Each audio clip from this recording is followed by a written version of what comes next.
नमस्कार, स्वागत है आपका एबीपी गंगा में। मैं अवधेश, सुनो यूपी आप देख रहे हैं और इस वक्त की बड़ी खबर के साथ बुलेटिन की शुरुआत करते हैं। बड़ी खबर यह है कि सीबीआई ने नरेंद्र गिरी संदिग्ध मौत मामले में तीनों आरोपियों से 7.5 घंटे तक पूछताछ की है। आनंद गिरी, आद्या प्रसाद और संदीप तिवारी से अलग अलग पूछताछ हुई। सुबह 11:30 बजे से शाम 6:30 बजे तक ये पूछताछ की गई। प्रयागराज में महंत नरेंद्र गिरी की संदिग्ध मौत के मामले में ये पूछताछ हुई है, लंबी पूछताछ की गई और पुलिस लाइन गेस्ट हाउस में सीबीआई ने पूछताछ की। ज्यादातर सवालों का आनंद गिरी ने जवाब दिया है और आनंद गिरी बार बार निर्दोष होने की भी दुहाई देता रहा। तो ये इस वक्त की बड़ी खबर है। और प्रयागराज से मोहम्मद मोइन हमारे साथ जुड़ गए। मोइन, जो पूछताछ लगभग 7.5 घंटे तक हुई है, तो ये क्या अलग अलग पूछताछ हुई है, एक साथ बिठाकर पूछताछ की गई है? क्या जानकारी मिल रही पूछताछ को लेकर? जी बिल्कुल, आपको बता दें अवधेश की सीबीआई की टीम आज सुबह 10:15 बजे के करीब प्रयागराज के इसी पुलिस लाइंस में तीनों आरोपियों को लेकर आई थी। सबसे पहले पहुंचने पर उनको पानी ऑफर किया गया, चाय दी गई, नाश्ता कराया गया। उसके बाद दिन में करीब 11:30 बजे पूछताछ शुरू की गई और तीनों आरोपियों को अलग अलग कमरे में रखा गया। अलग अलग टीम तीनों आरोपियों से पूछताछ कर रही थी और इस दौरान अभी भी आप देख सकते हैं कि पूछताछ खत्म हो चुकी है, लेकिन पुलिस लाइंस का जो गेट है वो गेट पर आमतौर पे ये गेट खुला रहता है, कोई भी आ सकता है, जा सकता है, लेकिन यहाँ पर अभी सिर्फ पूछताछ करके जो लोग यहाँ पर रहते हैं उनको ही जाने दिया जा रहा है। अगर हम पूछताछ की बात करें तो पूछताछ का सिलसिला दोपहर करीब 11:30 बजे शुरू हुआ था और शाम को 6:30 बजे के करीब खत्म हुआ। तीनों आरोपियों को अलग अलग कमरे में रखा गया था। आनंद गिरी से पूछताछ पर खास फोकस किया गया। सीबीआई के 3 अधिकारी लगातार पूछताछ कर रहे थे और इस दौरान तमाम सवालों की एक लिस्ट बनाई गई थी। तीनों अधिकारी बारी बारी से उसी सवालों के बारे में जो लिस्ट पहले से तैयार की गई थी पूछताछ कर रहे थे और जो सूत्र हमें जानकारी दे रहे हैं कि सीबीआई की टीम ने सवालों की जो लिस्ट तैयार की है, अभी उसमें से आधे सवालों पर भी पूछताछ पूरी नहीं हो सकी है। सीबीआई से पूछताछ के दौरान आनंद गिरी कई बार असहज हुए, कई सवालों का जवाब उन्होंने पूरे आत्मविश्वास के साथ दिया, जबकि कई सवालों के जवाब पर वो अटक गए।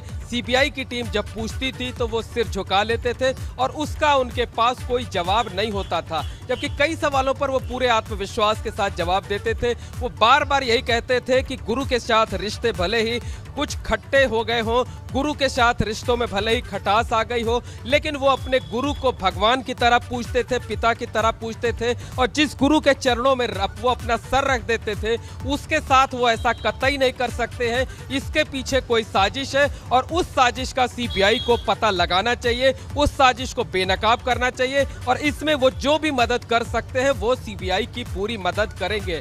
तो बहुत मुमकिन है कि सीबीआई की एक टीम आज या कल में जो है वो आनंद गिरी को लेकर हरिद्वार जा सकती है। सीबीआई का पूरा फोकस इस बात पर रहा कि उस दिन यानी 20 सितंबर को जब घटना हुई थी तो उन्हें सबसे पहले कैसे जानकारी मिली। अगर उनका नाम एफआईआर में नहीं था तो उन्होंने वीडियो जारी करके क्यों अपनी सफाई पेश की, कौन कौन लोग उनके संपर्क में थे, कौन कौन लोग मठ को लेकर के, महंत नरेंद्र गिरी को लेकर के उनसे लगातार बातचीत करते रहते थे, क्या बातचीत होती रहती थी। और दूसरा फोकस इस बात पर था कि हरिद्वार में जो आश्रम बनाया जा रहा है, इतना भव्य आश्रम कैसे बन रहा था, उसके लिए पैसा कहां से आ रहा था, कौन लोग फंडिंग कर रहे थे, आद्या तिवारी और संदीप तिवारी से उनके कैसे रिश्ते थे। और एक बात और खास तौर पर फोकस की गई कि जब 3 लोगों ने लखनऊ में बिठाकर गुरु चेले के बीच समझौता करा दिया था तो वो विवाद आखिर बरकरार क्यों रहा, समझौता आखिर असलियत में साकार क्यों नहीं हुआ। बिल्कुल, और शायद यही वो तमाम सवाल हैं मोइन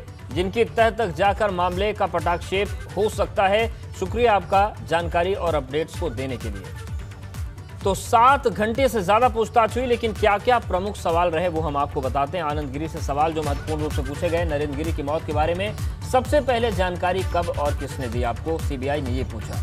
आनंद गिरी से हरिद्वार में बन रहे आश्रम के बारे में पूछताछ की गई, फंडिंग कहां से हो रही, कैसे बन रहा है, निर्माण के लिए धन का इंतजाम कैसे और कहां से किया गया, ये भी जानकारी ली जा रही है। गुरु से मतभेद के बाद समझौता हो गया था क्या, ये भी पूछा गया है। मतभेद के बावजूद बाघंबरी गद्दी से दूर वो क्यों रहे, ये पूछा गया। नरेंद्र गिरी की मौत के बारे में सबसे पहले जानकारी कहां से मिली, किससे मिली, ये भी सवाल किया गया। कानपुर से सामने आए एक वरिष्ठ आईएएस अधिकारी के वायरल वीडियो के बाद एक बार फिर सवाल उठने लगे हैं कि धर्मांतरण गिरोह के तार कहां तक फैले हैं। धर्मांतरण से जुड़े गिरोहों की धरपकड़ के बीच एक आईएएस अफसर के वायरल वीडियो से सबके होश उड़ गए। इस वीडियो में बहुत कुछ ऐसा है जिससे कानपुर से लखनऊ तक बवाल मचा दिया है। हालांकि एबीपी गंगा इस वायरल वीडियो की पुष्टि नहीं करता है, लेकिन एबीपी गंगा की पड़ताल में बड़ा खुलासा हुआ है। बहुत कुछ ऐसी बातें पता चली हैं जिनके बारे में जानकर आप दंग रह जाएंगे। तो आईएएस इफ्तिखारुद्दीन के तमाम वायरल वीडियो में बार बार दावते इल्लाह का जिक्र हो रहा है। इसका मतलब होता है न्योता या आमंत्रण देना। एक वायरल वीडियो में वो कहते नजर आ रहे हैं कि मेरे सामने खड़े तुम 20 लोगों को अब दुनिया के 4.5 अरब लोगों तक अपनी बात पहुंचानी है। इसमें कहा जा रहा है कि अगर ऐसा नहीं करोगे तो अल्लाह तुम्हें पकड़ेगा।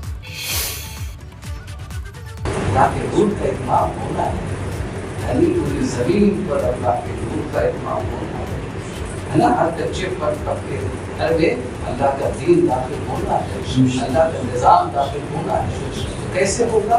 यहाँ बड़े इंसान बैठे इनको काम करना चाहिए, इनको ये काम करना चाहिए। नहीं करेंगे तो अल्लाह इनको जरूर पकड़ेगा, है ना, इनको जरूर पकड़ेगा। और आईएएस इफ्तिखारुद्दीन के कई वायरल वीडियो सामने आए हैं। एबीपी गंगा एक एक कर इन तमाम वायरल वीडियो को आपके सामने रख रहा है। विवादों में आए एक वायरल वीडियो को लेकर दावा किया जा रहा है कि आईएएस इफ्तिखारुद्दीन ने इसमें दावते इल्लाह का जिक्र किया है, जिसमें वो कहते हुए दिखाई दे रहे हैं कि 147 करोड़ मुसलमानों खबरदार हो जाओ। पूरा वीडियो देखिए। अल्लाह क्या कहना चाहता है कि ये जो रसूल हमने भेजे थे बिल्कुल इंसानों के लिए अपना रसूल। तो क्या पता चला ये जो तुम लोग मेरे सामने 20 खड़े हो और तुम्हारे पीछे जो 147 करोड़ खड़े हैं, तुम सब लोग उस नबी की उम्मत में हो, उसकी बिरादरी में हो या उसकी कौम में हो जिसका काम 4.5 अरब लोगों तक अल्लाह की बात है ना। अगर तुम लोगों ने यह काम न किया तो याद रखना अल्लाह तुम लोगों को पकड़ेगा, अल्लाह तुम लोगों को पकड़ेगा जैसे असहाब ने सबको पकड़ा था। और उसमें सिर्फ वही बचे थे, सिर्फ वही उम्मत बची थी जो दावत का काम करती। वो इस पूरे मामले पर संतों में उबाल है। हनुमानगढ़ी के महंत राजू दास ने कहा कि हम निंदा करते हैं इस पोस्ट पर बैठकर कि अधिकारी अगर ऐसा करेगा तो काम कैसे चलेगा। वही राम जन्मभूमि के पुजारी आचार्य सत्येंद्र दास ने कहा कि यह दंडनीय अपराध है, पूरे मामले पर जांच होनी चाहिए। जिस प्रकार से एक वीडियो हम लोगों को देखने को मिल रहा है, एक सड़क परिवहन निगम के आईएएस अधिकारी, उनके घर पर एक मुसलमानों की जत्था बैठती है। बैठने के बाद इस्लाम धर्म के बारे में चर्चा करते हैं। कोई बात नहीं है, इस्लाम धर्म के बारे में चर्चा करें, लेकिन इस पोस्ट पर बैठकर अधिकारी ऐसा करेगा तो कैसे काम चलेगा? ये दुर्भाग्यपूर्ण है। इसका पुरजोर विरोध करते, निंदा करते हैं। प्रकार से इस्लाम धर्म के संबंध में प्रचार किया है, कहा कि इस्लाम धर्म स्वीकार करने वालों को लाभ होता है। इस प्रकार वो उस समय किए थे जब वो अपने पद पर थे। कोई भी अधिकारी अपने पद पर रह करके इस प्रकार के धार्मिक प्रचार नहीं करेगा। उन्होंने सरकारी आवास पर इस प्रकार से किया है, इसलिए यह दंडनीय अपराध है। और पूर्व केंद्रीय मंत्री और भाजपा सांसद Ramshankar Katheria MP MLA court में पेश हुए। दरअसल आगरा की अदालत ने इटावा से सांसद रामशंकर कठेरिया के खिलाफ गैर जमानती वारंट जारी किया था, क्योंकि वो अपनी तारीख पर अदालत में पेश नहीं हुए। आपको बता दें कि 2009 में आगरा में हाईकोर्ट की बेंच की मांग को लेकर प्रदर्शन किया गया था, जिसमें ट्रेन रोकी गई और उसी मामले में केस दर्ज हुआ था। वहीं रामशंकर कठेरिया ने कहा कि सरकार आगरा में हाईकोर्ट की बेंच को लेकर गंभीर है, इस पर जरूर कुछ होगा। और नवरात्रि के बाद विधानसभा उम्मीदवारों की पहली सूची कांग्रेस जारी कर सकती है। 50 से ज्यादा उम्मीदवारों की सूची जारी हो सकती है। 30 सितंबर को लखनऊ में प्रियंका गांधी की बड़ी बैठक है। तो अब जो चुनावी रणनीतियां हैं वो रफ्तार पकड़ चुकी हैं। और इस बीच बड़ी सियासी खबर यह है कि नवरात्रि के बाद कांग्रेस की तरफ से उम्मीदवारों की पहली सूची जारी हो सकती है। 50 से ज्यादा उम्मीदवारों का नाम का ऐलान हो सकता है। 30 सितंबर को लखनऊ में प्रियंका गांधी एक बड़ी बैठक भी करने जा रही हैं। उत्तर प्रदेश विधानसभा चुनाव के लिए कांग्रेस पार्टी की तैयारियों का जायजा लेने कल ही यूपी के दौरे पर कांग्रेस महासचिव प्रियंका गांधी वाड्रा ने ताबड़तोड़ बैठकों का दौर शुरू कर दिया है। प्रियंका ने आज लखनऊ में कॉल हाउस में पार्टी के वरिष्ठ नेताओं के साथ बैठक की, जिसमें कांग्रेस के प्रदेश अध्यक्ष अजय कुमार लल्लू, पार्टी विधानमंडल दल की नेता आराधना मिश्रा समेत कई वरिष्ठ नेता मौजूद थे। आज की बैठक में जल्द शुरू होने वाली पार्टी की प्रतिज्ञा यात्रा की रणनीति के अलावा चुनाव से पहले संगठन को मजबूत करने समेत कई मुद्दों पर चर्चा हुई है। किन चीज़ों पे आज चर्चा हुई है? जो हमारी प्रतिज्ञा यात्रा 12,000 किलोमीटर की शुरू होने वाली है और उस यात्रा में जगह जगह, क्योंकि आदरणीय प्रियंका जी भी उसमें उसको फ्लैग ऑफ भी करेंगी और कई जगह पे उसमें शामिल भी होंगी। कई जगह उसमें रैलीज होंगी, कई जगह रोड शो होंगे, कई जगह चौपाल होगी। तो इन सब चीज़ों को फ्रीज करने के लिए ये बैठक चल रही है। इसके साथ साथ हमारे जो विधानसभा वाइज हमने हर विधानसभा में एक वॉर रूम स्टैब्लिश करने की हमारी शुरुआत है, उस पर भी चर्चा चल रही है, उसको किस तरह से एग्जीक्यूट किया जाए।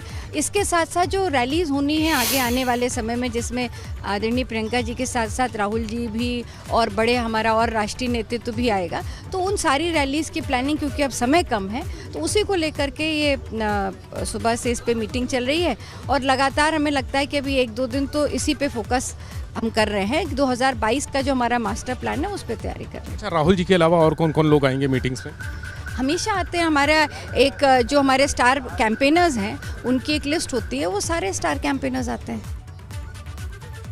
वहीं प्रियंका गांधी के यूपी दौरे के बीच पंजाब कांग्रेस में एक बार फिर उठापटक मच गई। उत्तर प्रदेश भाजपा ने प्रियंका गांधी पर तंज कसा है और पार्टी की तरफ से एक ट्वीट किया गया, जिसमें लिखा गया कि प्रियंका गांधी गलत वक्त पर यूपी आई हैं, क्योंकि ये वक्त तो पंजाब जाने का था। ट्वीट देखिए, बीजेपी फॉर यूपी, बीजेपी का ये ऑफिशियल ट्विटर हैंडल है उत्तर प्रदेश का, और यही इसमें लिखा है, प्रियंका वाड्रा जी आप गलत टाइम पर यूपी आ गई हैं, टाइम तो पंजाब जाने का था, पंजाब का टिकट बुक कर दें। तो सवाल पूछा गया है, तो कहिए तो पंजाब का टिकट बुक कर दिया जाए। 25 सितंबर को प्रतापगढ़ में कांग्रेस और भाजपा समर्थकों के बीच हुए झड़प के बाद कांग्रेस ने प्रदेश भर के जिला मुख्यालयों पर धरना प्रदर्शन किया। ये 8 अलग अलग जगहों की तस्वीरें हैं। लखनऊ, मथुरा, कौशाम्बी, आगरा, मेरठ, कानपुर देहात, मिर्जापुर और फिरोजाबाद की तस्वीर हम आपको दिखा रहे हैं, जहां पर कांग्रेस ने सड़क पर उतरकर विरोध प्रदर्शन किया और प्रदेश भर में विरोध प्रदर्शन हुआ है। वजह यह है कि प्रतापगढ़ में जो बवाल हुआ था, प्रमोद तिवारी और आराधना मिश्रा मोना और तमाम कांग्रेसी कार्यकर्ताओं पर मामले दर्ज किए गए थे, उसी का विरोध किया गया। वहीं मिर्जापुर में कांग्रेस के विरोध प्रदर्शन के दौरान पार्टी के नेता कलेक्ट्रेट पर आपस में भिड़ गए। तस्वीरों में देखा जा सकता है कि नेता, जिसमें एक मनीष दुबे और दूसरे छोटे खान बताए जा रहे हैं, उनके बीच धक्का मुक्की और हाथापाई होने लगी। कार्यकर्ताओं के बीच बचाव के बाद मामला किस तरीके से शांत हुआ, लेकिन कलेक्ट्रेट परिसर का ये मामला सोशल मीडिया पर वायरल हो रहा है। तस्वीरें देखिए आपके सामने, मिर्जापुर की तस्वीर है। विरोध प्रदर्शन के दौरान कांग्रेस के नेता आपस में ही भिड़ गए। ने 2022 यूपी विधानसभा चुनाव को लेकर अपनी तैयारियां तेज कर दी हैं। 2 अलग अलग तस्वीरें हम आपको दिखाते हैं। पहली तस्वीर गोरखपुर की है, जहां पर भाजपा प्रदेश अध्यक्ष स्वतंत्र देव सिंह ने घर घर जनसंपर्क अभियान चलाया। दूसरी तस्वीर वाराणसी की है, जहां भाजपा की संगठन स्तर की बैठक हुई और इसमें प्रदेश की सह प्रभारी सरोज पांडे और सुनील ओझा शामिल हुए।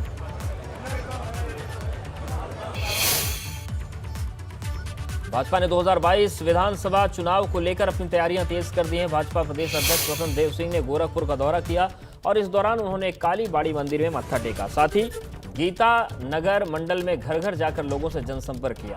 भाजपा की उपलब्धियों और योजनाओं के बारे में जानकारी दी। उन्होंने कहा कि सरकार ने 4.5 साल में जो विकास के काम किए, उन्हें जनता के बीच लेकर जा रहे हैं। 2022 के विधानसभा चुनाव में भाजपा को जीत दर्ज करनी है।